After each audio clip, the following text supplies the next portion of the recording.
Assalamualaikum warahmatullahi wabarakatuh.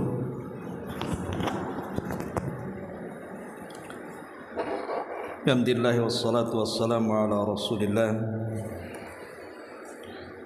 wa ala alihi wa sahbihi wa mawalah wa la hawla wa la quwata illa billahi wa ba'd.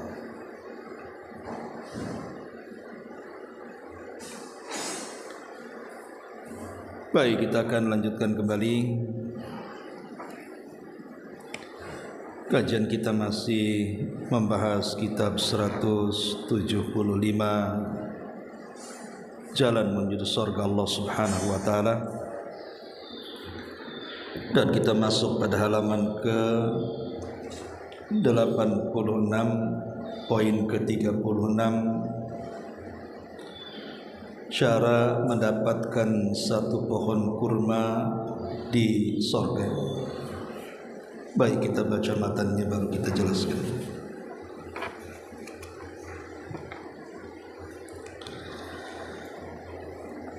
Dalam sebuah hadis yang dikeluarkan oleh Imam At-Tirmidzi dan disahihkan oleh Syekh Nasiruddin Al-Albani,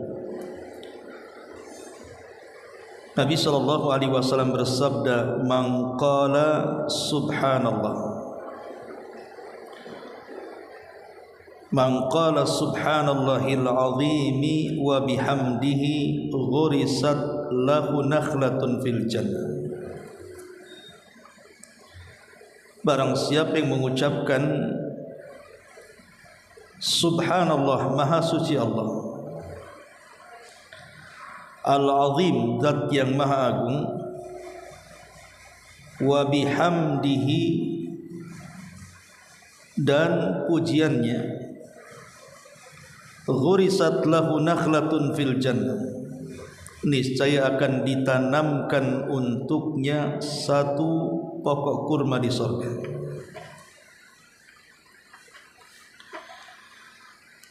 Kata beliau, berapa banyak pohon kurma yang akan ditanamkan bagi orang yang kesehariannya selalu memperbanyak mengucapkan zikir di atas. Oleh karena itulah sungguh karunia Allah sangatlah luas dan sangatlah agung, melebihi dari yang kita bayangkan. Allah Subhanahu wa taala berfirman, "Wallahu yudha'ifu liman yasha wallahu wasi'un 'alim."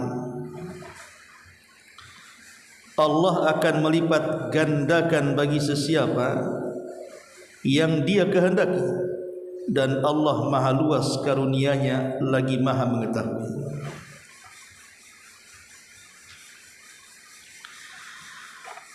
Baik, bab ini menjelaskan kepada kita tentang salah satu jalan menuju surga Allah Subhanahu wa taala dengan memperbanyak kalimat subhanallahil azim wa bihamdi. Kalimat yang sangat singkat sekali, akan tetapi sangat padat dengan makna.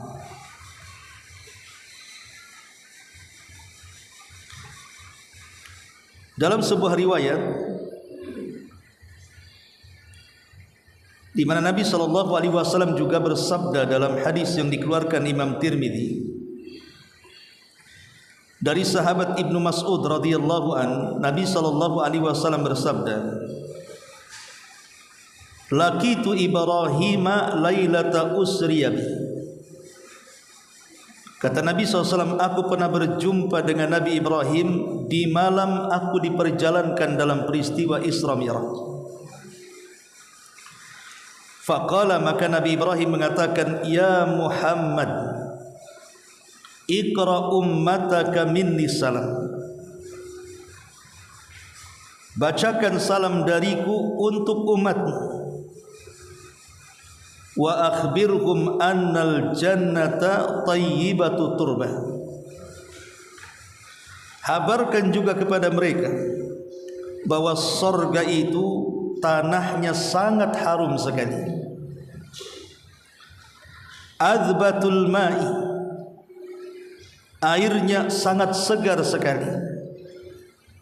Wa annaha ki'anun, dan tanahnya sangat luas sekali. Wa anna ghirasaha, adapun tanaman yang akan ditanam di sorga adalah subhanallahi walhamdulillahi wala ilaha illallah wallahu akbar. Adapun tanaman yang ada di sorga adalah kalimat subhanallah, kalimat alhamdulillah, kalimat la ilaha illallah, dan kalimat Allahu akbar. Hadis ini dikeluarkan Imam Tirmidzi dengan sanad yang hasan. Perhatikan dua hadis ini. Nabi SAW di hadis kedua ini menceritakan tentang luasnya sorga, kemudian harumnya tanah sorga,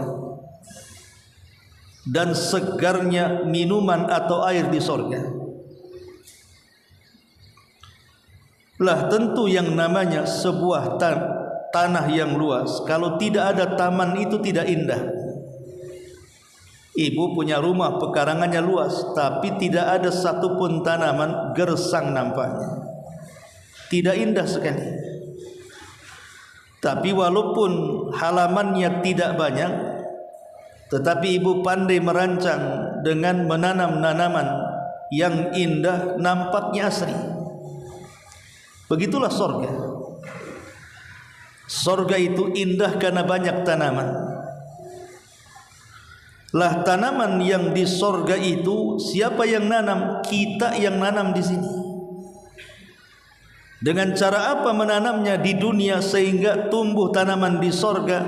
Dengan cara memperbanyak zikir. Dan lafaz-lafaz zikir diantaranya subhanallah walhamdulillah wala ilaha illallah Allahu akbar. Sementara dalam hadis yang kita bahas ini, di antara sekian jenis tanaman yang akan ditanam oleh Allah di sorga dengan ucapan kita di dunia, salah satunya adalah kurma. Dan Abdullah ibn Abbas radhiyallahu anhuma mengatakan, persamaan sorga dengan dunia itu hanya ada di nama, bukan di hakikat. Di sorga ada pisang, di dunia ada pisang, tapi pisangnya sorga berbeda dengan dunia. Di sorga ada anggur, di dunia juga ada anggur, tapi beda anggur di sana dengan anggur di sini. Termasuk juga pohon kurma. Di sorga ada pohon kurma, di sini juga ada pohon kurma, tapi pohon kurma di sana jauh lebih indah dibandingkan pohon kurma yang ada di negeri kita, atau mungkin di Timur Tengah sana. Baik.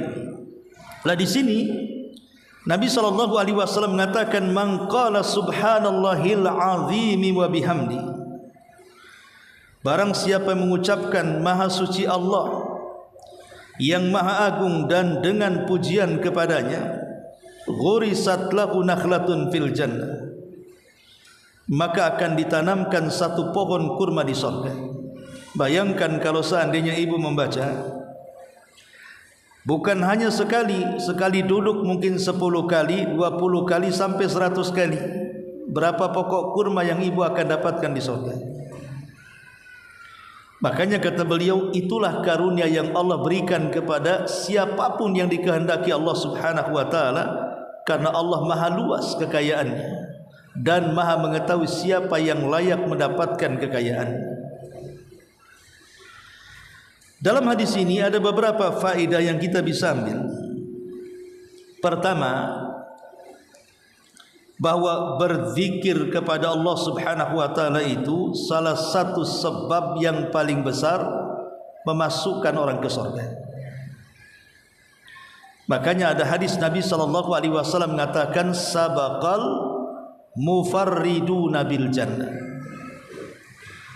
telah mendahului kita al-mufarridun, orang-orang al-mufarrid. Rasul ditanya, siapa mufarrid itu ya Rasul, yang mendahului kita masuk surga?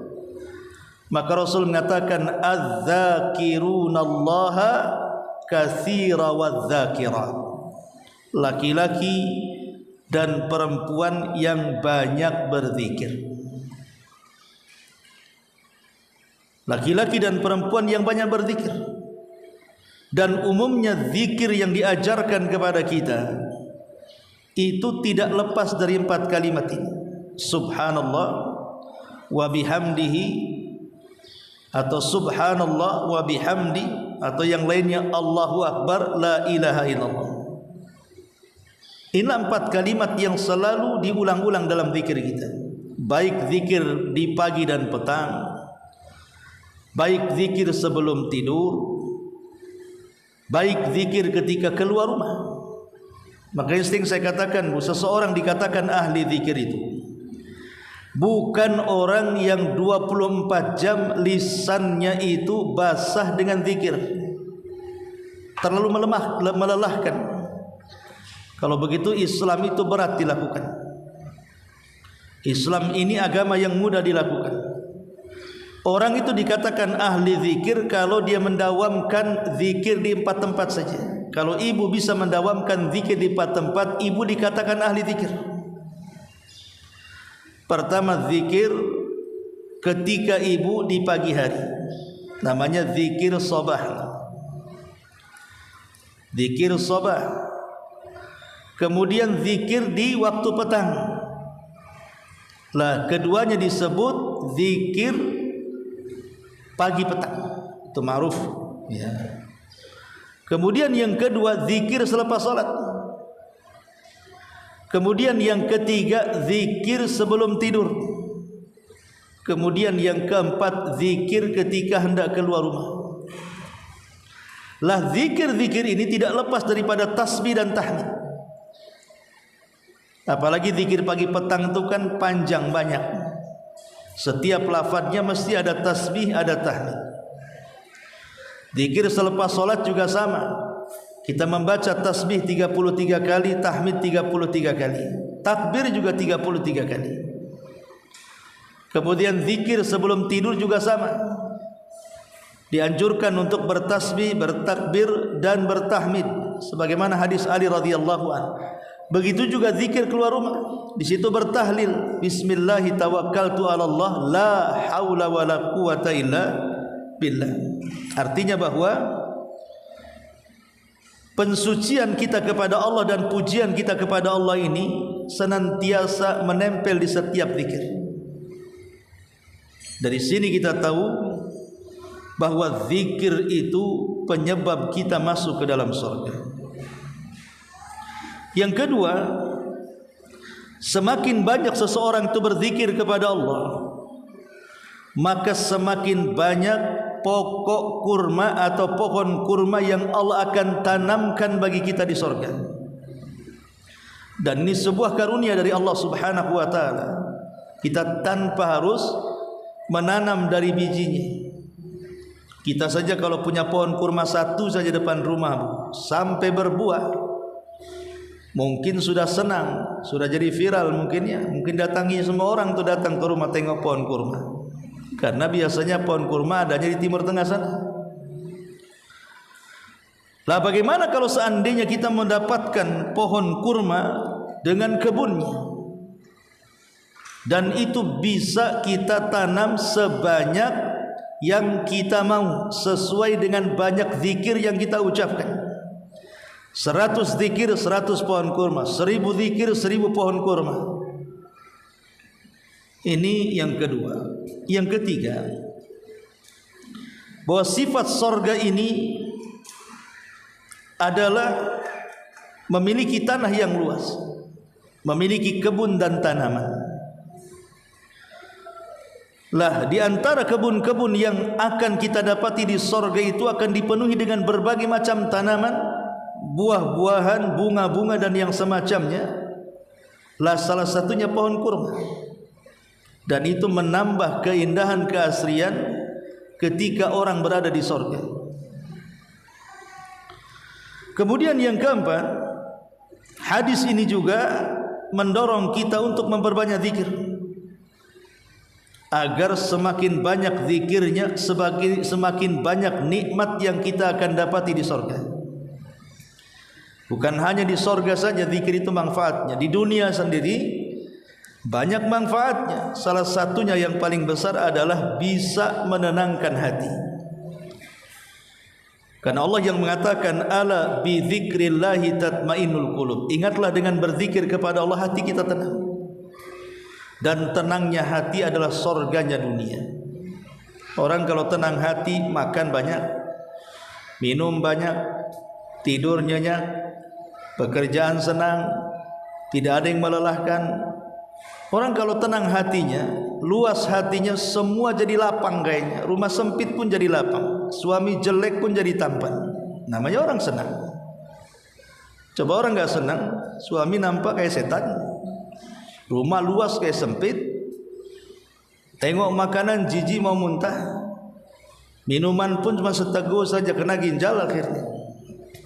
Jadi itulah kenapa kemudian zikir ini bukan hanya di dunia, bukan hanya di akhirat, di dunia saja banyak manfaatnya dan bisa menghindarkan kita dari dosa-dosa lisan. Orang yang memperbanyak zikir menyedikitkan dia ghibah, menyedikitkan dia namimah, menyedikitkan dia mengeluarkan kata-kata yang tidak pantas. Artinya dengan banyak berzikir itu lisan kita terjaga. Ma'asyiral muslimat yang dimuliakan Allah Subhanahu wa taala. Baik, di sini Nabi sallallahu alaihi wasallam mengatakan man qala subhanallahil azim. Kalimat tasbih. Tasbih itu artinya adalah tanzihullah wa bara'atuhu min kulli naqsin. Kalau disebut tasbih artinya pensucian Allah. Dan Allah Subhanahu wa taala dilepaskan dari setiap kekurangan, baik zat, sifat ataupun namanya. Maknanya dengan kata lain, Allah itu sempurna, tidak ada kekurangan. Jadi kalau kita mentasbih artinya mengucapkan subhanallah, berarti kita sedang mensucikan Allah dari setiap kekurangan. Dan itu pujian yang sangat tinggi bagi Allah Subhanahu wa taala. Dan itu semana dengan yang dikatakan oleh seorang alim, Ibnu Ashur, dalam kitabnya At-Tahrir wa Tanwir. Beliau mengatakan at-tasbihu al-kalamul ladzi yadullu ala tanzihillahi ta'ala an kulli naqais. Jadi tasbih itu artinya ucapan yang menunjukkan tentang kebersihan Allah, kesucian Allah dari setiap macam-macam kekurangan. Allah tidak sama dengan makhluknya yang banyak kekurangan. Sifatnya sempurna, namanya indah, dan zatnya juga sempurna. Artinya tidak ada celah untuk mencacati Allah Subhanahu wa ta'ala. Ma'asyiral muslimat yang dimuliakan Allah Azza wa Jalla, adapun fadilah tasbih ini, pertama di antara fadilah tasbih ini, Allah Subhanahu wa taala memerintahkan kita untuk bertasbih di waktu pagi dan petang. Sehingga ketika kita bertasbih artinya kita mengikuti perintah Allah. Allah Subhanahu wa taala mengatakan wadhkur rabbaka katsira wasabbih bil asyi wal ibkar. Berzikirlah akan Rabbmu dengan zikir yang banyak dan bertasbihlah di waktu pagi dan petang. Artinya Allah memerintahkan kita untuk memperbanyak tasbih. Dan tasbih sendiri adalah zikirnya para malaikat, bukan hanya kita saja. Bahkan para malaikat itu mereka senantiasa bertasbih siang dan malam, dan tidak pernah futur, artinya tidak pernah lelah untuk bertasbih. Allah Subhanahu wa taala berfirman, yusabbihuna al-laila wan-nahara la yafturun. Mereka para malaikat senantiasa bertasbih siang dan malam dan mereka tidak pernah lelah. Jadi tasbih itu ibadahnya malaikat. Bahkan bukan hanya ibadahnya para malaikat, seluruh makhluk yang Allah ciptakan itu semua bertasbih. Makanya Allah mengatakan, tusabbihu lahus samawatus sab'u wal ardu wa man fihinna wa in min syai'in illa yusabbihu bihamdi walakin la tafqahuna tasbihahum. Seluruh yang ada di langit, seluruh yang ada di bumi, dan di antara keduanya, dan di antara isi keduanya, mereka bertasbih kepada Allah. Dan tidaklah sesuatu yang Allah ciptakan kecuali mereka bertasbih, tapi kalian tidak paham tasbih mereka. Jadi di masjid ini saja Bu, kayak tiang, kipas angin, atap, itu semua bertasbih, cuman kita nggak dengar saja. Di sekeliling kita ini kayak meja depan ibu tuh bertasbih, cuman kalau diperdengarkan mungkin kaget ibu kan, bawa bising saja lagi ngaji. Mereka tasbih, tetapi kita tidak paham tasbih mereka. Ma'asyiral muslimat yang dimuliakan Allah Azza wa Jalla, lebih daripada itu, tasbih ini bisa melapangkan dada.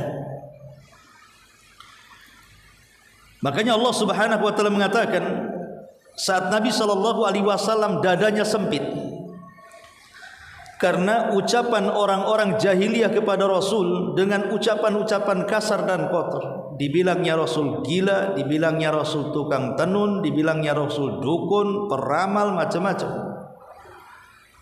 kerasukan, tukang pecah belah, macam-macam ucapan orang-orang Quraisy itu. Allah tahu Nabi SAW sesak dadanya. Makanya Allah mengatakan, walaqad na'lamu annaka yadhiqu sadruka bima yaqulu. Kami tahu, kata Allah, dadamu sempit terhadap apa yang mereka katakan kepadamu. Lalu apa solusi dari Allah Subhanahu wa taala supaya sempitnya dada Nabi SAW terbuka sehingga menjadi lapang? Allah lanjutkan firman-Nya, fasabbih bihamdi rabbika wa kun minas sajidin wa'bud rabbaka hatta ya'tiyakal yaqin. Lihat perintah Allah pertama kepada Rasul. Oleh karena itu, biar tidak sempit dadamu, banyak-banyaklah bertasbih, memuji Rabbmu, senantiasa sujud, dan beribadahlah terus sampai kematian menjemputmu.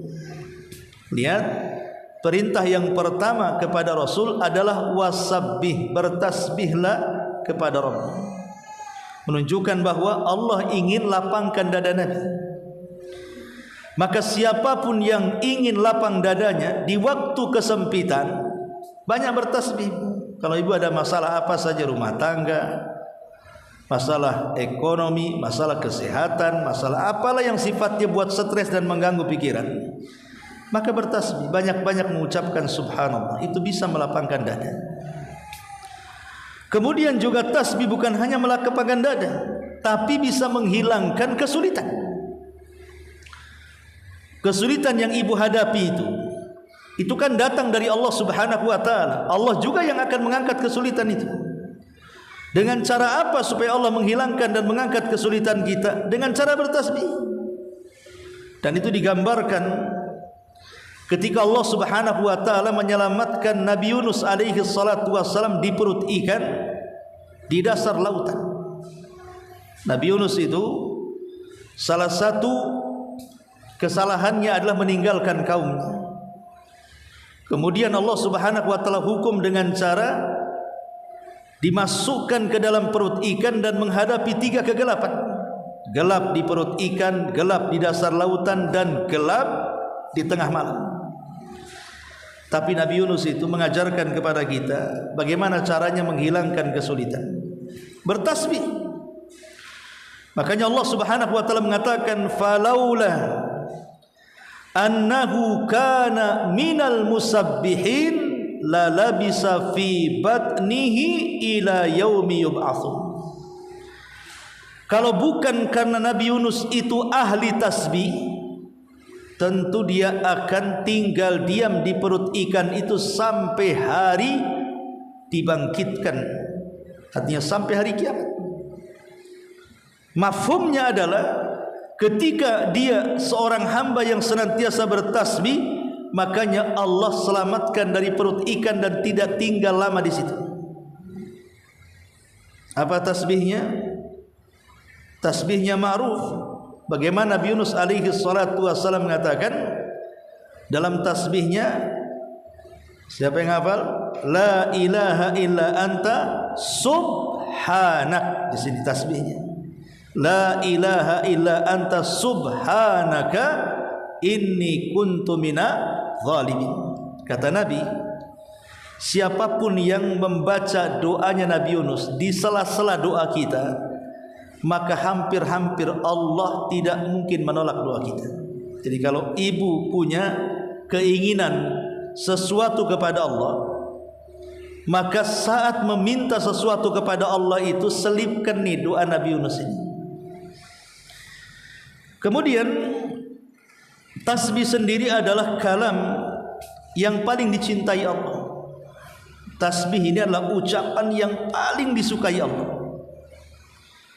Ibu kalau mendapatkan pujian dari suami kan mesti tahulah kalimat suami yang paling ibu sukai itu. Lah tasbih ini adalah ucapan kita yang paling dicintai Allah. Bahkan bukan hanya paling dicintai Allah, kalau dibaca timbangan kita di akhirat itu memberat. Jadi bisa memberatkan timbangan juga, bukan hanya kalimat yang dicintai Allah. Berat timbangan kita gara-gara kalimat ini. Dan itu Nabi SAW katakan dalam hadis Abu Hurairah radhiyallahu an, kalimatani khafifatani ala lisani thaqilatani fil mizani habibatani ala rahmani subhanallah wa bihamdi subhanallahil azim. Dua kalimat kata Rasul sangat ringan di lisan, tapi bisa memberatkan timbangan dan dicintai Ar-Rahman. Apa dua kalimat itu? Subhanallah wa bihamdi subhanallahil azim. Beruntunglah kalau orang-orang yang suka membaca dua kalimat tasbih ini, karena sedikit banyak akan membantu kita memberatkan timbangan. Ya wajar kan itu kalimat yang sangat dicintai oleh Allah Subhanahu wa taala. Kemudian juga tasbih ini min ajallil ibadati wa a'zamiha ajra. Ibadah yang paling mulia dan yang paling besar pahalanya kalau kita ucapkan.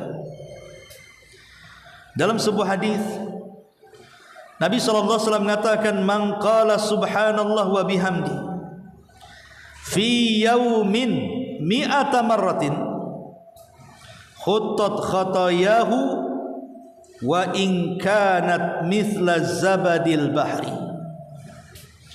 Siapa yang mengucapkan subhanallah wa bihamdi, maha suci Allah dan memujinya, dalam satu hari ibu baca 100 kali, maka kesalahan kita akan dihapuskan walaupun sebanyak buih yang ada di lautan. Siapa yang bisa mengira buih di lautan itu?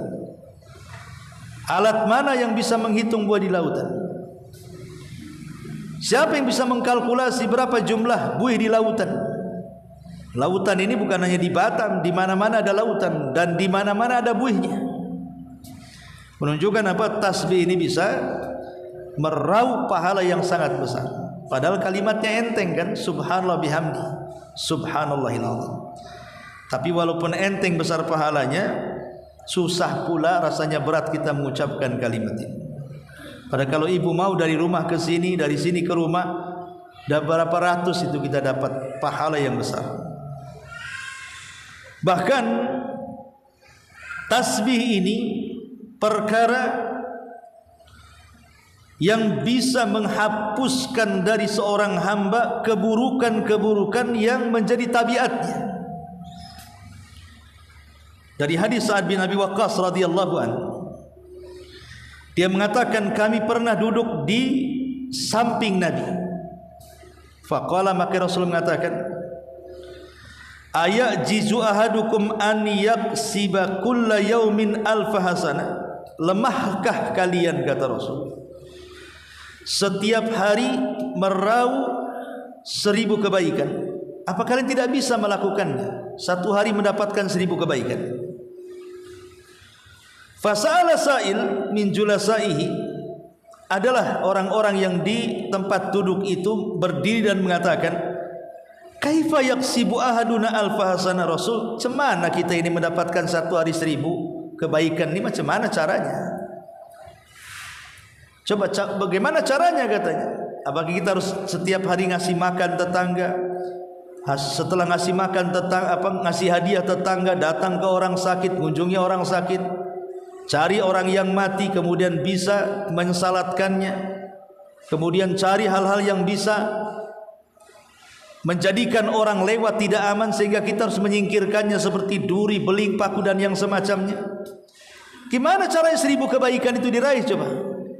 Jadi sahabat ini bertanya, enggak mungkin rasanya. Maka Nabi SAW mengatakan, bisa. Kalian bisa mendapatkan 1000 kebaikan setiap hari. Caranya apa? Yusabbihu mi'ata tasbih fayuktab lahu alfu hasanah au yuhat anhu alfu khati'ah. Cukup kau bertasbih 100 kali. Ingat, satu kebaikan diberikan pahala berapa? 10 kebaikan. Itu dalam Islam. Kalau kita melakukan satu kebaikan, itu pahalanya 10. Kalau bertasbih 100 kali, kali 10, kan 1000 tuh. Cukup bertasbih 100 kali, kita sudah mendapatkan 1000 kebaikan, kata Rasul. Cukup sampai di situ? Tidak. Dihapus kesalahan kita 1000 kesalahan lagi. Kan luar biasa ya. Hanya ngomong subhanallah gitu saja. Subhanallah wa bihamdi subhanallahil azim. Luar biasa. Tasbih ini memang perkara yang luar biasa. Makanya para nabi, mereka adalah manusia-manusia yang tidak pernah meninggalkan tasbih. Contohnya Allah Subhanahu wa taala merintahkan Nabi Zakaria. Apa perintah Allah kepada Nabi Allah Zakaria alaihi salam? Allah mengatakan, wasabbih bil asyi wal ibkar. Hei Zakaria, kalau engkau ingin punya anak, bertasbihlah siang dan juga malam. Maka sejak itu Nabi Zakaria bertasbih, Nabi Yunus bertasbih, bahkan Nabi SAW mengajarkan untuk senantiasa tasbih. Sedemikian hebatnya tasbih ini, kan itu amalan para nabi. Hampir semua para nabi mereka senantiasa menjadikan tasbih ini sebagai amalan keseharian mereka. Ma'asyiral muslimat yang dimuliakan Allah Subhanahu wa taala. Ini bicara tentang tasbih. Kemudian di sini Nabi SAW mengatakan, man qala subhanallahil azim wa bihamdi, artinya memuji Allah Subhanahu wa taala dengan mengucapkan alhamdulillah. Segala puja dan puji hanya milik Allah Subhanahu wa taala. Pujian kepada Allah Subhanahu wa taala adalah kalimat yang agung. Karena itu adalah kalamnya penduduk sorga. Penduduk sorga itu suka mengucapkan alhamdulillah. Makanya Allah mengatakan dalam surah Yunus ayat 10, da'wahum fiha subhanakallahumma wa tahiyyatuhum fiha salam wa akhiru da'wahum anil hamdulillahi rabbil alamin. Lihat bagaimana Allah mengatakan tentang penduduk surga, da'wahum wa akhiru da'wahum anil hamdulillahi rabbil alamin, dan akhir ucapan mereka penduduk surga adalah memuji Allah, segala puja dan puji hanya milik Allah Rabb semesta alam. Jadi tahmid ini adalah kalamnya penduduk surga. Yang kedua, sebagaimana yang sudah dijelaskan, tahmid juga adalah kalam yang sangat dicintai Allah. Sebagaimana Rasul mengatakan tentang ketika beliau ditanya, Rasul, yang paling afdal dari ucapan itu apa? Rasul ditanya, yang paling afdal dari ucapan manusia itu apa? Maka Nabi mengatakan, ala ukhbiruka bi ahabbil kalam ilallah, maukah ku habarkan kepada kalian ucapan yang paling dicintai Allah? Kemudian kata sahabat, qultu ya Rasulullah, akhbirni bi ahabbil kalam ilallah. Kalau begitu sampaikanlah apalah kira-kira ucapan yang paling dicintai Allah itu. Maka kemudian Nabi SAW memberitahu, inna ahabbal kalami ilallah subhanallahi wa bihamdi. Sesungguhnya ucapan yang paling disayang Allah, dicintai Allah, adalah ucapan tasbih, kemudian ucapan tahmid. Ucapan tasbih kemudian ucapan tahmid, artinya ucapan alhamdulillah. Ma'asyiral muslimat yang dimuliakan Allah Subhanahu wa taala, dan tahmid sendiri selain daripada ucapan yang sangat dicintai Allah Subhanahu wa taala, dia adalah ucapan yang paling memberatkan timbangan, sama dengan tasbih. Karena ketika Nabi SAW mengatakan ucapan yang paling berat dalam timbangan adalah subhanallah wa bihamdi subhanallahil azim, ada kalimat subhanallah wa bihamdi. Itu tasbih dengan tahmid, artinya menggabungkan tasbih dan menggabungkan tahmid, sehingga bisa memberatkan timbangan Allah Subhanahu wa taala. Bahkan ucapan tasbih, tahmid, tahlil itu akan menjadi suara di atas arsan. Jadi kalau ibu di dunia ini tiap hari membaca subhanallah wa bihamdihi subhanallahil azim, la haula wala quwata illa billah, la ilaha illallah, terserahlah. Lah zikir-zikir yang kita baca ini melesat ke atas, kemudian akan mengeluarkan suara-suara seperti suara tawon di bawah aras itu, sebagaimana dalam hadis Nabi SAW. Kata Nabi SAW, inna mimma tadhkuruna min jalalillah at-tasbiha wa tahlila wa tahmid yan'atifna hawlal arsi lahunna dhawiyun kadhawawin nakhli tudzakiru bisahibiha. Jadi suara tasbih, suara tahlil, suara tahmid itu akan mengiang-ngiang seperti suara tawon, menyebut-nyebut nama orang yang bertasbih, bertahlil, bertahmid itu. Bayangkan, suara itu akan terngiang seperti tawon, kemudian akan memuji siapa yang menyebut nama-namanya di hadapan para malaikat. Bahwa yang mengucapkan tasbih kata si tasbih si anu, kata si tahmid yang telah mengucapkan diriku si anu, di depan para malaikat di atas arsy itu. Dan ini keistimewaan luar biasa ya, tentang ucapan tasbih dan tahmid tadi, karena memang ucapan itu adalah kanzun min kunuzil jannah. Dia adalah pembendaraan yang diletakkan di surga. Ma'asyiral muslimat yang dimuliakan Allah Subhanahu wa taala.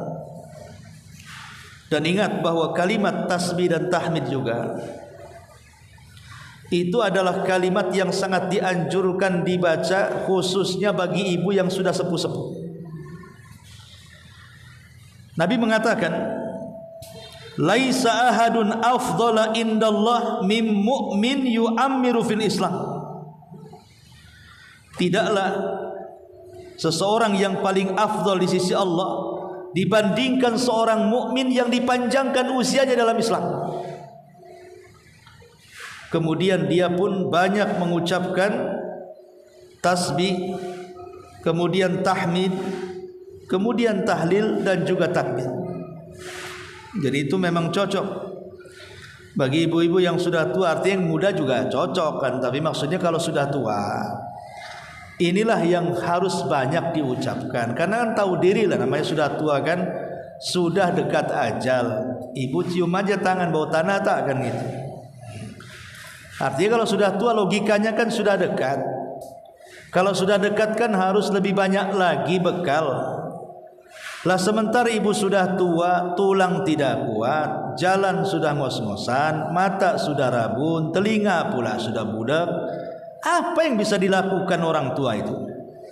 Lain dengan anak-anak muda yang masih kuat kan, Bu? Sehingga yang memungkinkan bisa dilakukan orang-orang yang sudah sepuh itu, ya berzikir bisanya, apalagi itu amalan yang bisa sehari-hari dia lakukan. Selain itu dia susah.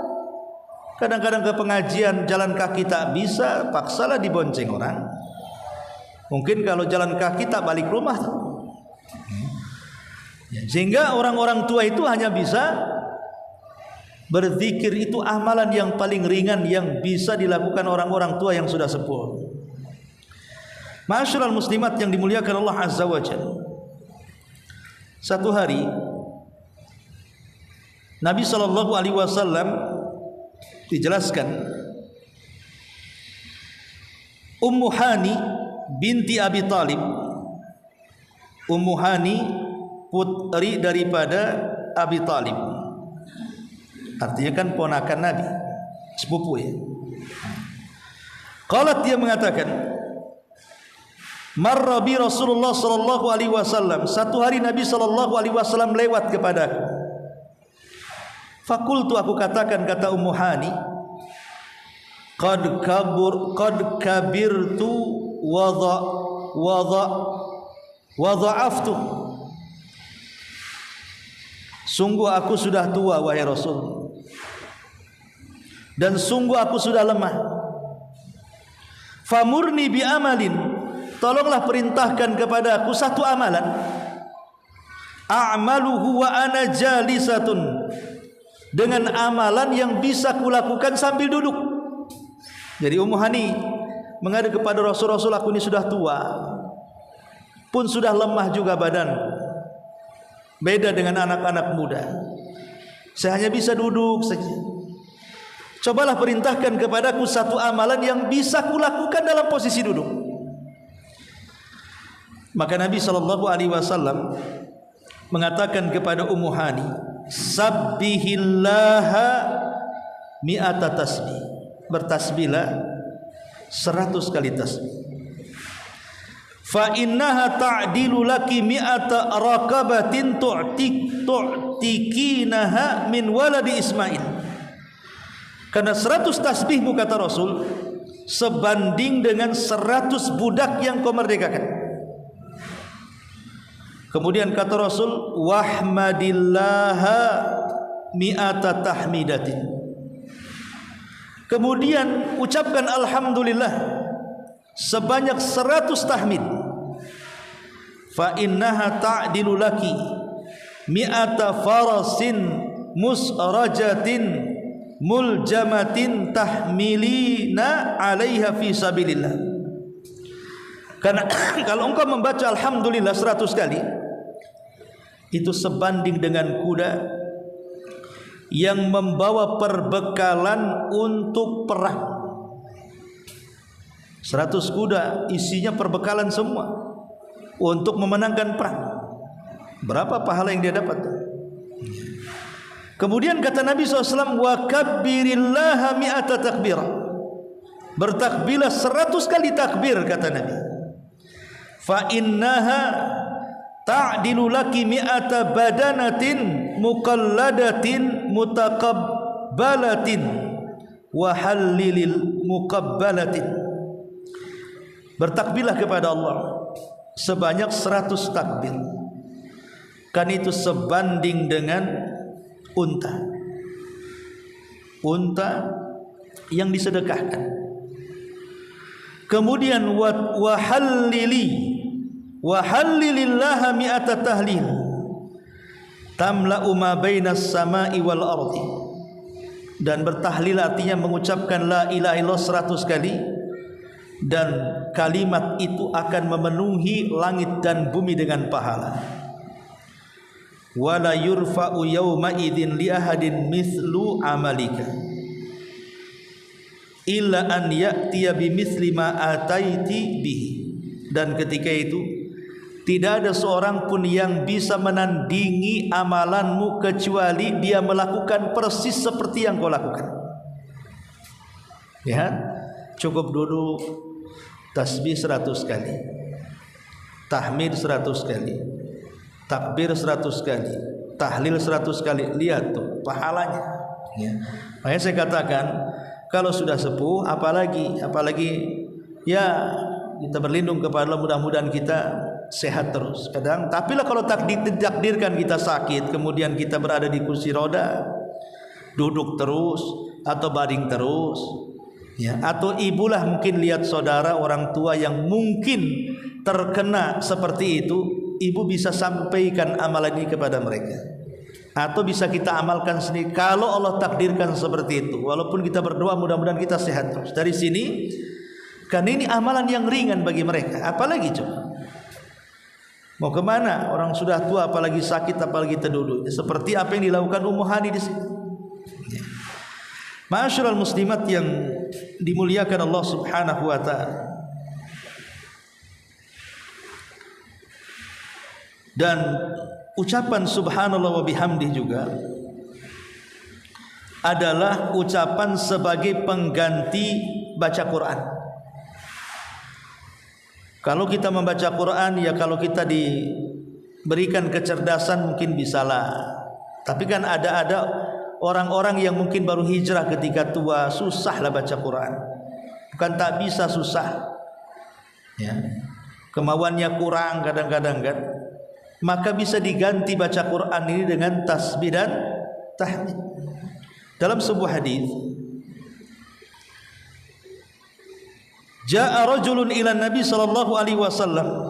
Ada seorang laki-laki datang menemui Nabi. Faqala, dan dia mengatakan, Inni la astati'u an akhudha minal Qur'ani syai'an. Rasul, kayaknya aku tidak bisa baca Quran. Macam mana saya? Saya kurang pandai baca Quran ini. Atau mungkin bahasanya juga, saya bisa baca Quran tapi tidak sempat. Mungkin ibu lagi kerja, hafalan tak ada, pegang mushaf ngalangi kerja. Ibu lagi nyuci, lagi ngepel, nak mungkin mana bawa handphone, aplikasinya terus nanti nabrak kursi. Ya. Ataupun mamanya ibu mau jalan ke pasar, nak mungkin bawa mushaf, sampai di pasar dibilang salah alamat, musola sebelah sana bu. Ya, karena mungkin juga. Jadi ada hal-hal yang kita tidak bisa membaca Quran, baik ketidakmampuan kita membaca Quran, atau bisa tapi terhalang membaca Quran. Mungkin ibu lagi haid, itu pun terhalang tidak boleh baca Quran umpamanya.